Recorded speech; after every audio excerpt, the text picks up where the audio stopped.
It was a cold, damp morning in Silicon Valley, a place where money and algorithms rule everything, even the weak rays of the sun. Here, technology isn't just a tool, it's a living entity, a monstrous organism that swallows all privacy. Adam Vance, a 29-year-old software engineer, was one of the rare brains that kept that organism breathing. Adam worked for Helios Corporation, a giant tech empire run by Kaine, a man of vast vision but bottomless ambition and cruelty. Adam's position was highly sensitive. He was the chief software architect for the top-secret Project Core, a project protected by 3 layers of encryption and accessible to only a handful of people. Adam lived a simple life, a stark contrast to the extravagance of Helios.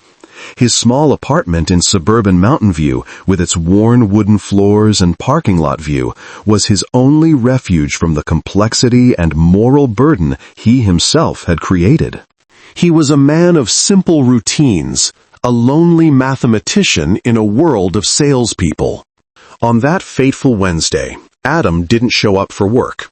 Initially, no one noticed. Adam often worked from home, disappearing into code for hours, sometimes forgetting to eat. Human Resources sent an automated email which received no reply. But after 48 hours, Adam's absence began to create cracks, not in the physical system, but in the perfect confidence of Helios. Kaine, sitting in his glass-walled penthouse office atop the soaring Helios Tower, watching the stock charts dance under artificial light, was the first to feel an unsettling chill, a profound sense of anxiety deeper than financial loss. Adam's disappearance was not just the loss of an employee, it was the loss of the only person who truly understood the intricate structure of Project Core.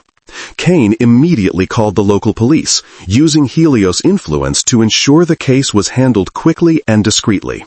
The police arrived at Adam's apartment.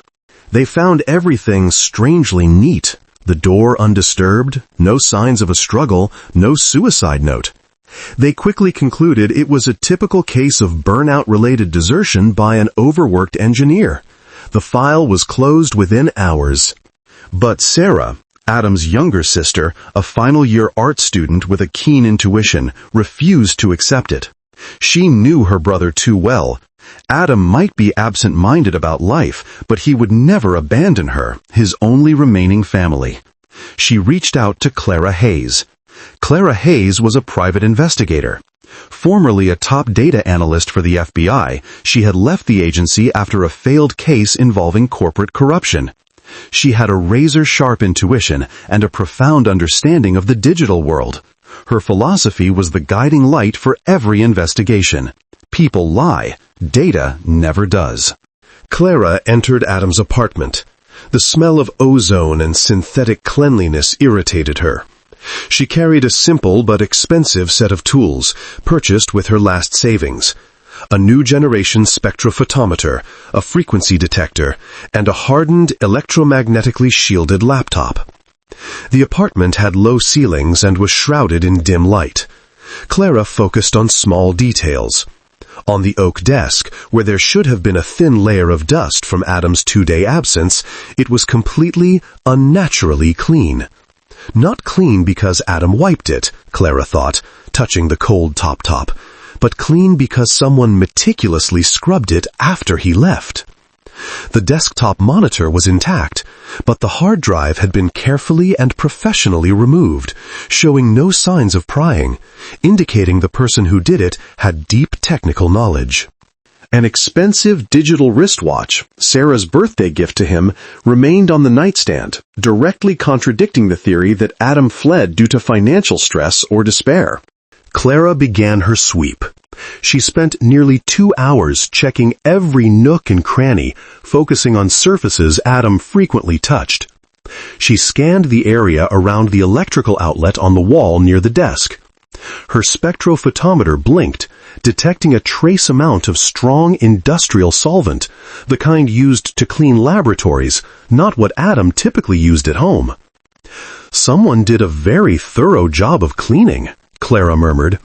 "But even if you erase the physical traces, the ghost of the data remains, and that's where I look." Clara moved to analyze the digital crime scene. Everything Adam had ever touched, from his desktop, phone, tablet, had been wiped clean. Not just a regular format, but a military-grade secure wipe process repeated multiple times. His personal server was offline. His mobile phone was powered down at exactly 11:37 p.m. 2 nights prior and never turned back on. The last recorded location was his apartment. All his web history, Wi-Fi access logs, and all data synchronized to Adam's cloud storage had vanished. A cold shiver ran down Clara's spine. This level of data sanitization was beyond the capabilities of an ordinary hacker or a panicked individual. This was the work of an organization or someone with system-level access to major cloud service providers. Adam had been digitally erased. Clara dug deeper into the only data Adam couldn't erase: metadata. This was the footprint of Adam's existence on the utility grid. By checking the electricity consumption records, Clara noticed a massive and sustained spike in power usage between approximately 10 p.m. and 11:30 p.m. on the night Adam disappeared. He was running a heavy task, Clara noted, a lengthy encryption or upload process that required intense CPU power. This contradicts the idea that he simply went to bed or ran away on a whim. The elevator log recorded 2 uses of the elevator: Adam going up at 9:45 p.m. and one descent at 11:45 p.m., exactly 8 minutes after his phone powered down and the data upload process ended. Clara stared at the 11:45 p.m. timestamp. Adam had descended the elevator. He wasn't in the apartment. He left. But with whom? And where? Clara knew the key lay with Helios and its CEO. She arranged a formal interview with Victor Kaine. She waited for Kaine in a boardroom adorned with expensive metallic sculptures. Victor Kaine walked in, the embodiment of tech wealth.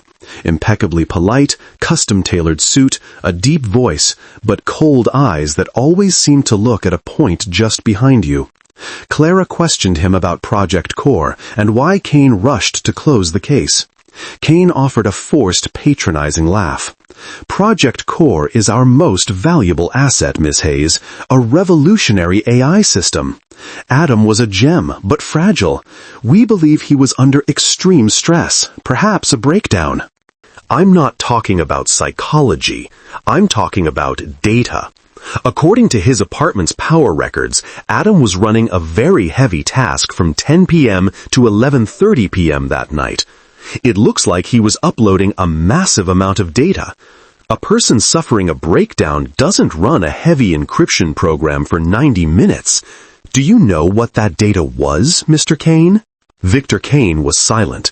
He nervously rubbed the large platinum ring on his finger, a tell Clara immediately registered. The silence stretched uncomfortably, broken only by the faint hum of the air conditioning. "Clara, the truth is, everything about Adam Vance has been erased, not stolen, but wiped. A runaway doesn't erase their entire past. I believe he uploaded something, not for backup, but for exposure, or to protect himself from you." The interview ended abruptly. Kaine stood, offering no handshake, only motioning for security to escort Clara out. Clara knew she had shaken him. Victor Kaine wasn't a worried CEO. He was a man trying to cover up a perfect crime. Clara left the Helios building. As she got into her old sedan, amidst thousands of spam messages, one uniquely encrypted text slipped through her protected, anti-eavesdropping phone. It contained only one line: "Project Core is not AI. It is mass surveillance. Find the physical device. Ghost." Clara narrowed her eyes. She had found an ally, or perhaps an enemy with a shared goal. But either way, the game had a new, mysterious player. Leo Ghost, the most enigmatic hacker in the digital world, had officially joined the chase. Clara drove to a rundown coffee shop called The Analog, a place with poor Wi-Fi and no smart security cameras, far from the gleaming tech districts. She opened her secure chat interface. Ghost appeared, a string of sophisticated encrypted text on her black screen. Ghost: "Welcome to the shadows, Detective Hayes. I watched your exchange with Kaine. Quite bold, but lacking specifics. I don't care for men who build digital prisons. Adam Vance is a friend. I need you to find him. I need you to take down Kaine. We are an uneasy team, but we have no other choice." Project Core is the algorithmic predator. Adam hadn't built AI. He had built a system for massive personal data harvesting, legalized through lengthy, complex terms of service that no one reads. Then, Kaine added a second layer, a predictive algorithm designed not just to predict, but to manipulate behavior. Not just the stock market, but the decisions, purchasing, voting, and even personal choices of hundreds of millions of people. A chill ran down Clara's spine. This level of surveillance crossed the line into dictatorship, not private enterprise. Data Risk Cost Analysis. The document revealed Project Core had harvested location data, purchasing history, social media behavior, health data, and even voice patterns of over 300 million users worldwide through seemingly harmless mobile apps. Kaine's algorithms could predict and trigger the actions of major investors, causing them to sell or buy according to Helios' will. Kaine's profits were laundered through shell companies in Cayman and Monaco. The document contained a small handwritten note in red ink, apparently by Adam, dated 1 week before his disappearance. "This is beyond ethical. I cannot continue. We are creating a nightmare." Adam tried to go public. He uploaded the core system log, direct evidence of Kaine's manipulation and illegal transactions. But it's encrypted with Adam's own custom algorithm. Only the physical storage device he hid holds the decryption key. Clara returned to analyze Adam's apartment, this time searching for repeated patterns and displaced items. Using UV light, she found a faint, almost invisible smear of cobalt blue oil paint on the hardwood floor near the window. Deduction: Adam was an amateur painter. He placed something new or heavy there, which either rubbed off paint from his shoe or smudged a previous mark. In the forgotten trash bin over the sink, Clara found a crumpled coffee receipt. It was printed on the day Adam disappeared, at 9:30 p.m., 15 minutes before he took the elevator up. It wasn't coffee, but a special vanilla milkshake that Adam only ever bought for his sister Sarah, a gesture of comfort whenever she was stressed. Data from the automated toll system confirmed Adam's car was parked at the Chronicle used bookstore parking lot at 9:35 p.m. Clara drove to the Chronicle bookstore. It was a chaotic maze of stacks and history. She looked for the obscure books Adam always sought, Sun Tzu's The Art of War.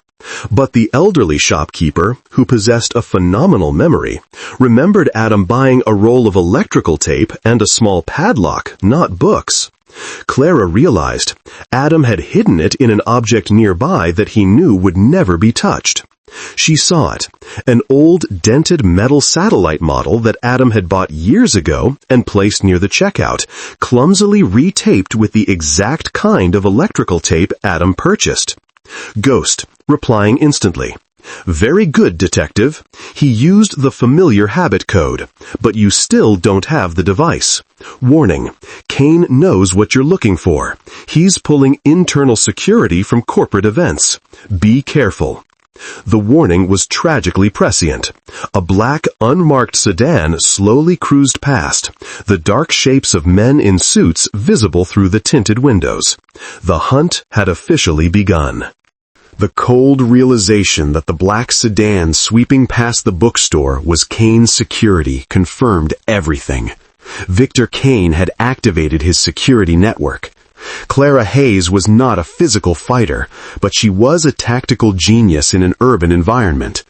She quickly slipped into a narrow alley, pulled on her dark jacket, and adjusted her baseball cap. She walked 3 miles, utilizing public bus and subway networks, shutting down all electronics to jam any GPS systems that might be tracking her. She needed a safe location, out of Kaine's immediate reach. Clara rented a cheap motel room in the Docklands area, paying cash. She knew that if Kaine found the satellite model, he would destroy it, and all clues would vanish. She contacted Ghost again. "Clara, I've pinpointed the device's location. It's somewhere in the old bookstore, inside the satellite model. Kaine is watching me.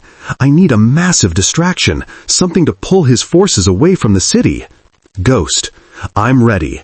He needs something bigger than you to divert his security." Clara requested Ghost create a data lure, a fabricated internal document about Project Core sent to a major New York law firm accusing Kaine of manipulating the Asian stock market. Ghost needed only 10 minutes to deploy a targeted DDoS attack on Helios's communication systems. Clara knew she had only 1 hour before Ghost's false crisis took effect and before Kaine realized she didn't have the device and doubled back to the bookstore. Clara returned to the Chronicle bookstore at midnight. She expertly picked the lock on the service window with a modified hairpin. She went straight to the checkout counter where the old metal satellite model sat. She carefully slit the electrical tape Adam had bought. Inside, there was no USB, only a small piece of folded paper containing a string of numbers. 17.34.B.59.38.A. This was a location cipher based on the store's archaic shelving system, a game Adam had played since childhood. Clara spent nearly 10 minutes finding the corresponding area. Popular Science, shelf number 17.34, marked on a tiny, almost invisible sticker. She found the 59th book on the 38th row, Cold War Telecommunications Technology, a thin, unassuming old book no one would ever want to read. The encrypted USB drive was nestled neatly inside, secured by a small padlock. The moment Clara grasped the USB, her phone vibrated.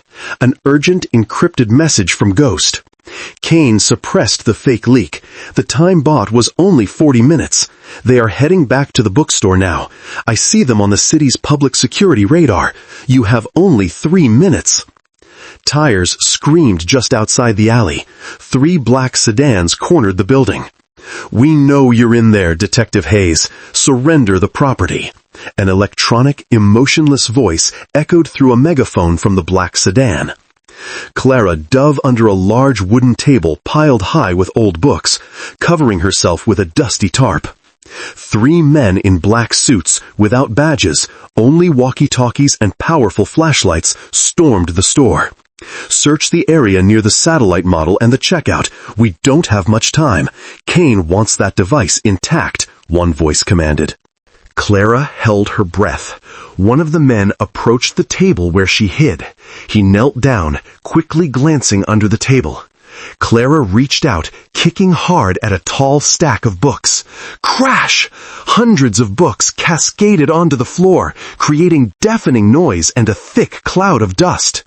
Taking advantage of the chaos, Clara scrambled out and ran deep into the science fiction aisles. She used her skills to create simple booby traps by loosening books on the shelves. She threw the flashlight she was holding into one guard's face, disorienting him. Then she used all her strength to push a heavy rolling bookshelf filled with history volumes toward him. Crash! The shelf collapsed, crushing the guard beneath a mound of books and wood. Clara found an old attic staircase, hidden by old tarps. She climbed up, reaching a cramped space under the roof. Through a small gap, she saw Kaine's sedans. She knew Kaine would not give up. She smashed a small glass pane in the roof and slid out. She ran across a series of dark, mossy rooftops and ventilation pipes. Under the dim moonlight, she slid down a large metal drain pipe, landing hard in a dark alley. She had the USB, but she had to walk to the rendezvous point. Clara slid down into the dark entrance of the old sewage tunnel beneath the Great Bridge, a place with no GPS signal or cameras. Leo, Ghost, stood leaning against the damp brick wall. He wasn't wearing black, but a worn leather jacket, completely anonymous, working on a laptop disguised in a musical instrument case. Ghost, you're 17 minutes and 42 seconds late. Kaine's team is hunting you frantically. Luckily, I jammed their signals in this zone. Clara handed him the USB. I think it might be a trap. Can you decrypt it? I need to know if Kaine embedded a self-destruct code. Ghost explained. Adam encrypted it with a custom entropy shift algorithm. It will self-destruct if I enter the wrong key sequence. Kaine knows that. He doesn't need the content, he needs it destroyed. We have to find the memory code. Clara remembered the upside-down picture frame in Adam's apartment. Beneath it was a faded old photo, with the name written on an old server in a garage. God Apollo. Adam once told his sister Sarah it was the most important project of his life, even before Helios. Apollo, Adam's old university server name. It's a personal name, not a password. Ghost entered the key sequence. The laptop screen flickered, and a green line appeared. Decryption complete. They both watched the short video file, recorded by Adam using his webcam, with no image, only Adam's trembling voice. Adam, voice in the video. If anyone hears this, everything I feared has happened. Project Core. It wasn't just for market manipulation. Victor Kaine collaborated with Network K, a private foreign intelligence conglomerate. He's selling the ability to predict and control the individuality of 300 million people to them in exchange for exclusive exploitation technology, Singularity Tech. I refused. Kaine cannot let this evidence survive. I encrypted the core system log and transactions. It's on this USB, and I hid the second key in the place I always felt safest. Adam's voice was muffled. There was a loud knock at the door. Adam, continuing, whispering, "He didn't kill me. He is taking me. I hear a helicopter. The facility isn't here. It's the Orion Base, under the newly constructed Helios Research Tower, Sublevel 7. Tell Sarah, she is the most important person. She must be safe." Clara and Ghost looked at each other in the faint flashlight beam. Adam wasn't dead. He was kidnapped and imprisoned right beneath Kaine's building. This isn't just a financial case. This is large-scale technological terrorism. We have to save Adam before we publish this. They made a plan. Ghost would prepare a massive digital assault on Helios Corporation, crippling the security and camera systems. Clara would use the chaos to infiltrate Orion Base on Sublevel 7. Clara returned to the Helios building that night, wearing maintenance worker coveralls. At exactly 3 a.m., the Helios security monitors flickered. Ghost's digital assault began. Thousands of pop-up windows appeared on the guard screens. Alarms blared. Doors opened and closed randomly. Clara proceeded to Sublevel 7. She reached the cold, neon-lit laboratory. In the center was a reinforced glass containment cell, and inside, Adam Vance sat motionless, gaunt but alive. Victor Kaine stood outside the glass cell, talking to Adam, forcing him to decrypt the final security layer. "Just decrypt the final security layer for me, Adam. Network K is waiting. You are the only one who can do it. Don't make me eliminate your little sister." Clara, stepping out of the shadows, USB in hand. "He won't have to, Kaine." Kaine turned, his face twisting into furious rage. "Hayes, what the hell are you doing here? How could you?" Kaine immediately pressed a button on the control panel. "I just activated the Zero Wipe protocol. All Helios data will self-destruct in 60 seconds. Your file, and Adam too." He pulled out a stun gun and aimed it at Clara. Clara didn't flinch. He said he hid the second key, Kaine. The place he always felt safest, not in a computer. Sarah! Kaine, panicked by the possibility that Sarah held a part of Adam's secret, lost his focus. Clara lunged at Kaine. She grabbed his wrist and yelled, "Clara, the key is with the one person you can't control, Sarah's first server name." Clara shoved him hard into the control panel. In the chaos, Ghost sent a final message. "Main security gate offline. Run!" Clara broke the electromagnetic lock on Adam's containment cell. She pulled Adam out, and the two ran. Behind them, the lights in the laboratory flickered. Small explosions sounded as the data began to self-destruct. Victor Kaine was left behind in the self-destructing Orion Base. Ghost published the core system log, transaction evidence, and Adam's testimony to the federal prosecutor. Helios Corporation collapsed. Victor Kaine was arrested at a private airport attempting to escape. He was convicted of industrial espionage, kidnapping, and market manipulation. Detective Clara Hayes became a legend. Adam Vance recovered, but never returned to the tech world. He transitioned into philanthropy, using his skills to develop tools for privacy protection. Data can be erased, but courage and justice never will be.